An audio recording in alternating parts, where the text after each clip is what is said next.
Guys, आप सभी लोगों को मेरा सादर प्रणाम और आशा है कि आप सब अच्छे होंगे, खुश होंगे। तो आप लोगों से मैं एक बहुत टाइम से सोच रहा था कि आप लोगों को एक जानकारी दूं। शादी अनुदान मिलता है एससी एसटी और जो निराश्रित विधवाएं होती है उनको मिलता है।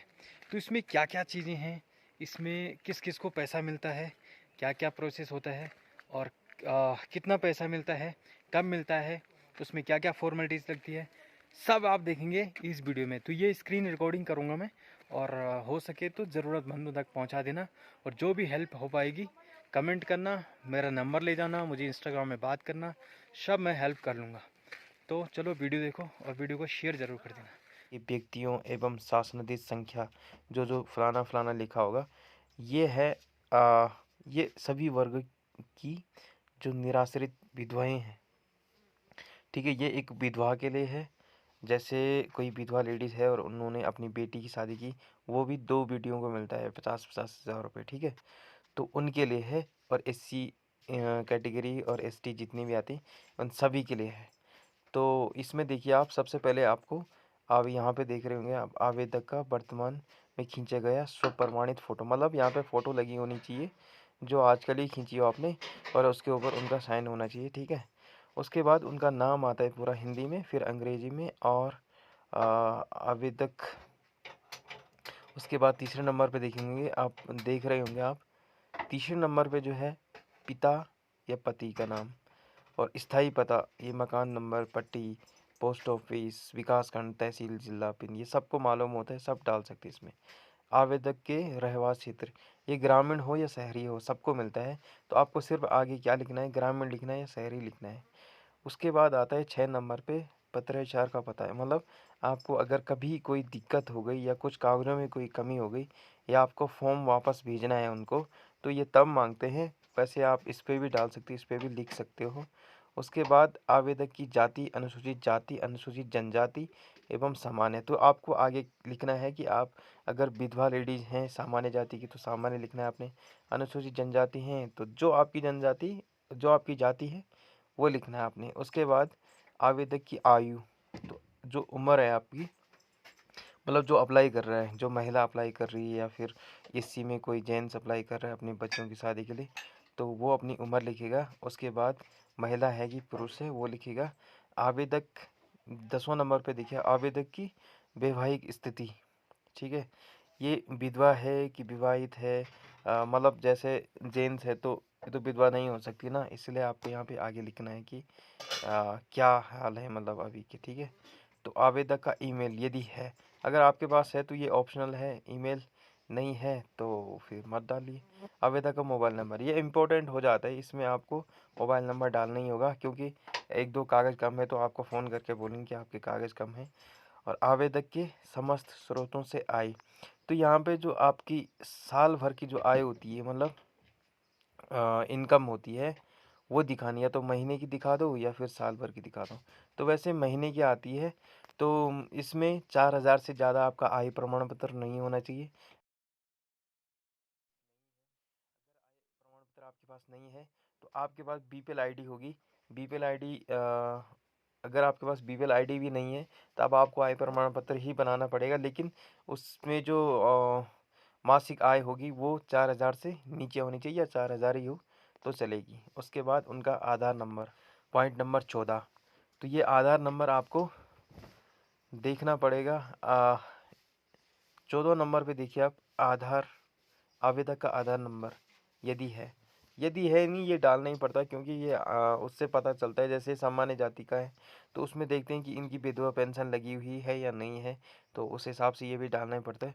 बीपीएल श्रेणी, अगर आपके पास बीपीएल कार्ड है तो इसमें हाँ क्लिक कीजिए, यदि नहीं है तो नहीं क्लिक कीजिए। यदि हाँ अगर है आपके पास तो आप देखेंगे आवेदक का बीपीएल क्रमांक, तो वहाँ पे एक नंबर आता है, उस नंबर को आप इसमें डाल सकते हो और आगे स्कोर लिख सकते हो उसका।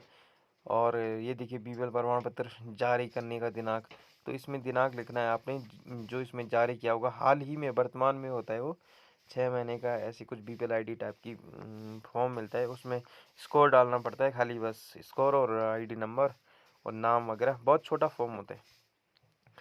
फिर आता है 16 नंबर पे। 16 नंबर पे देखेंगे आप, आवेदक अंत्योदय कार्ड धारक है या नहीं है, मतलब हाँ या ना में आपको जवाब देना है, ठीक है। तो यदि है तो अंत्योदय कार्ड का नंबर लिख दो, नहीं है तो मत लिखो।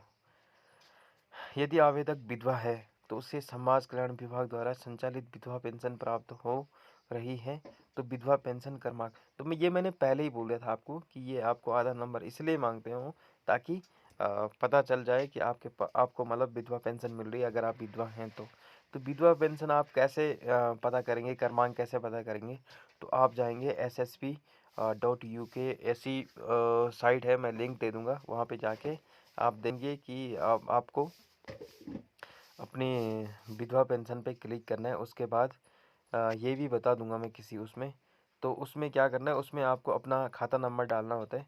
उसके बाद आगे पेंशन क्रमांक आ जाता है तो वो आप इस पर लिख देंगे। उसके बाद अनुमोदन की तिथि होती है महावर्ष, तो इसको छोड़ दीजिएगा, इसमें कोई दिक्कत नहीं है लिखने की, इसमें कोई ज़रूरत नहीं है लिखने की। आवेदक का जाति प्रमाण पत्र क्रमांक, जाति प्रमाण पत्र जारी दिनांक, ये इम्पोर्टेंट होता है SC ST वालों के लिए, और सामान्य जाति वालों का नहीं मांगा जाता है।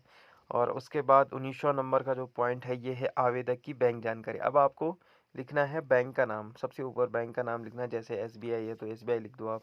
उसके बाद है ब्रांच का नाम, तो ब्रांच जिस चीज़ की वो लिख दो आप। और IFC कोड, ये IFC कोड लिखना पड़ेगा आपको, खाता क्रमांक लिखना पड़ेगा।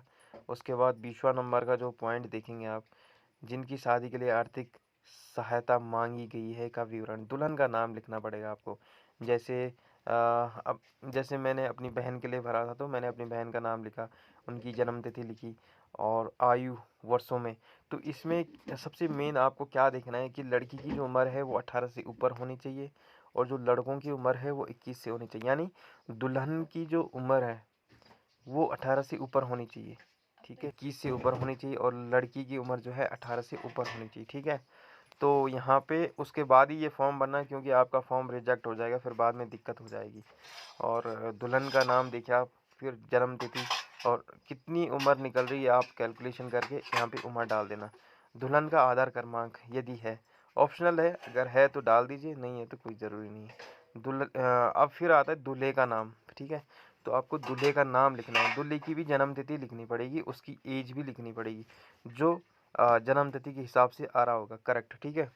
उसके बाद है दूल्हे का आधार क्रमांक यदि है, इसका भी ऑप्शनल है, अगर आप डालना चाहें तो डाल सकते हैं। उसके बाद आते हैं लास्ट वाले पॉइंट पे, दूल्हे के पिता का नाम, उसके पिता का नाम, उसकी माता का नाम। तो यहाँ पे आपने उनका नाम लिखना है, उनके पिता का मोबाइल नंबर, तो उनका नंबर लिख दीजिए आप। और उसके बाद दूल्हे का स्थायी पता, तो उनका भी पूरा आपको पता लिखना पड़ेगा, क्योंकि उसमें जो शादी का कार्ड भी लगता है इसमें, तो उस कार्ड में जो एड्रेस होगा वो आपको यहाँ पे लिखना है। उनका भी पत्राचार का पता लिखना है, मतलब कभी कुछ ज़रूरत पड़ेगी तो उनका भी पत्राचार के लिए भेजना पड़ता है। तो ये एड्रेस दोबारा लिख दीजिए आप यहाँ पे। 21वां नंबर का जो पॉइंट है शादी की तिथि, तो शादी की तिथि आपने जो कार्ड बनवाया होगा, इसमें एक और चीज़ बहुत ख़ास हो जाती है कि मार्च, जैसे ये 2022 है तो इस मार्च के बाद अगले 2023 के मार्च तक ये अप्लाई करना होता है, मतलब इस बीच ही अप्लाई करना होता है। और शादी जो है वो शादी का जो पैसा है वो उन्हीं को मिलता है जो इस बीच की शादी होगी, ये नहीं कि कोई पुरानी है तो वो दिखा देंगे, ऐसा नहीं होता है। और शादी की तिथि, शादी का स्थान लिख देना, आप गांव का नाम लिख देना, दुल्हन के गांव का नाम।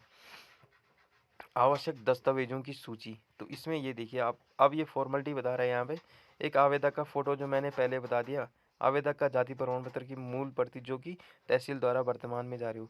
तो जाति प्रमाण पत्र उनके लिए होता है जो कि SC ST वाले होते हैं, और जनरल वालों को इसकी ज़रूरत नहीं पड़ती है। फिर है आवेदक का आय प्रमाण पत्र, तो आवेदक का जो आय प्रमाण पत्र है वो अभी मतलब 6 महीने पहले, अब तो 1 साल का हो गया उसकी वैलिडिटी, तो वैलिड होना चाहिए और 4,000 से कम उसकी आय होनी चाहिए। उसके बाद BPL के स्वसत्यापित, मतलब जो एक फॉर्म आते हैं BPL ID को दोबारा प्रमाणित करने के लिए, तो वो भर देना और वो बना के, अगर आपके पास BPL ID है, नहीं तो आपको आय प्रमाण पत्र देना पड़ेगा।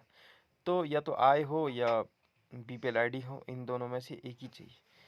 और फिर आता है विधवा पेंशन प्राप्त करने का प्रमाण पत्र, ये मैंने बोल दिया था आपको कि आगे ही बोल दिया था कि पेंशनर नंबर जो होता है इसी से पता चल जाता है, यही एक प्रमाण पत्र हो जाता है। उसके बाद अंत्योदय कार्ड की 100%, अगर ये अंत्योदय कार्ड है आपके पास तो लगाएगा, नहीं तो यदि है तभी, नहीं तो कोई ज़रूरी नहीं है। राशन कार्ड की 100%, ये भी लगाना पड़ेगा आपको। राशन कार्ड तो आपको लगाना ही पड़ेगा, 2-3 पेजों का लगाना पड़ेगा, ठीक है। उसके बाद आता है आवेदक के बैंक खाते की पासबुक के प्रथम पृष्ठ, जिसके आवेदक का नाम, पता, बैंक नाम, ब्रांच का नाम, आईएफएससी कोड, अकाउंट क्रमांक और ये सब चीज़ें हों, मतलब उनकी जो पासबुक है आपने आगे लिखा होगा जो मैंने बताया था। उसके बाद आपको एक फ़ोटो कॉपी लगानी जिसमें अकाउंट नंबर साफ़ दिख रहा हो, आईएफएससी कोड साफ़ दिख रहा हो, क्योंकि इसी के थ्रू पैसा ट्रांसफ़र होता है, ठीक है। शादी का प्रमाण पत्र, शादी का प्रमाण पत्र एक तो कार्ड हो गया आपका, ठीक है। शादी का जो कार्ड होता है वो होना चाहिए। और दूसरा आपका रजिस्ट्रार में आपका शादी का जो है मैरिज सर्टिफिकेट बना होना चाहिए। ये भी मतलब मार्च वित्तीय वर्ष के बीच में ही होना चाहिए, जैसे इस मार्च के बाद, जैसे इस अप्रैल से और पिछले फरवरी तक का, मार्च तक का इतना होना चाहिए, इसके बीच का होना चाहिए, तभी आप इसमें लगा सकते हो। उसके बाद हम देखेंगे आवेदक के परिवार राष्ट्र की मूल प्रति। तो जो आवेदक है, मतलब जैसे कि दुल्हन का पिता है या दुल्हन की माता है, विधवा है, तो वो अपनी परिवार राष्ट्र की लगाएगी। और उसके बाद जो दूल्हा होगा, दूल्हे की भी घर की परिवार राष्ट्र चाहिए, ठीक है। उसके बाद दुल्हन के नाम, दुल्हन की जन्म तिथि का प्रमाण पत्र और हाई स्कूल सर्टिफिकेट, जन्म प्रमाण पत्र, परिवार राष्ट्र की मूल प्रति, आधार कार्ड की। तो आप इसमें आधार कार्ड और हाई स्कूल का दोनों लगा दीजिएगा, बस इतने से काम चल जाएगा। उसके बाद दूल्हे के जन्म तिथि का प्रमाण पत्र, तो दूल्हे का भी सेम आधार कार्ड और हाई स्कूल का लगा दीजिएगा। जिसका हाई स्कूल नहीं है उसका जन्म प्रमाण पत्र चलेगा।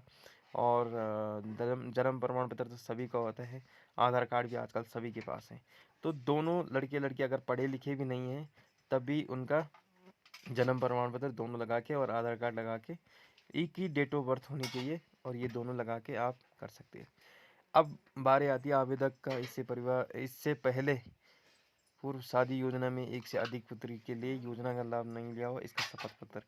तो लास्ट का जो फॉर्मेलिटी है वो ये है कि आपको एक स्टाम्प देना पड़ेगा, ये तहसील से या फिर आप कोर्ट से बनवा सकते हैं। इसमें आपने, वैसे आप वकील को बता दीजिएगा कि मुझे समाज कल्याण के चाहिए, मुझे शादी अनुदान के लिए चाहिए, तो वो पूरा लिख के दे देंगे। उसमें आपने साइन वगैरह करने और ये लग जाएगी फॉर्मेलिटी। तो इसके नीचे नाम और स्थान लिख के अपने साइन कर देना। उसके बाद ये सब फॉर्मेलिटी करके आपको जाना पड़ेगा, ब्लॉक जाना पड़ेगा। वहाँ पे आपको सहायक समाज कल्याण एवं बीडीओ की और ग्राम पंचायत अधिकारी की, सभी लोगों की इसमें मोहर वगैरह लगवा के फिर आप इस फॉर्म को ज़िले में ले जा सकते हैं। और वहाँ पे आपको अप्लाई करना है शादी अनुदान के लिए। तो वहाँ पे जो अधिकारी होंगे शादी अनुदान के लिए अलग होंगे, तो उनसे मिलिए, उनसे फॉर्मेलिटी पूरी एक बार चेक करवा के उनको बोल दीजिएगा कि सर जब आप चढ़ा देंगे तो मुझे एक बार जानकारी दे दीजिएगा कि ऑनलाइन आपका हो गया है। उसके बाद आप ये समझो कि जब सरकार पैसा देगी तो सीधे डायरेक्ट आपके खाते में आएगी। तो ऐसी कोई और जानकारी चाहिए या फिर इसमें भी कोई आपको जानकारी चाहिए तो वो आप कमेंट बॉक्स में बता सकते हैं, तो आप बता देना, मैं आपको बता दूंगा। बस, तो मिलते हैं किसी नेक्स्ट वीडियो में, तब तक के लिए बाय बाय, टेक केयर।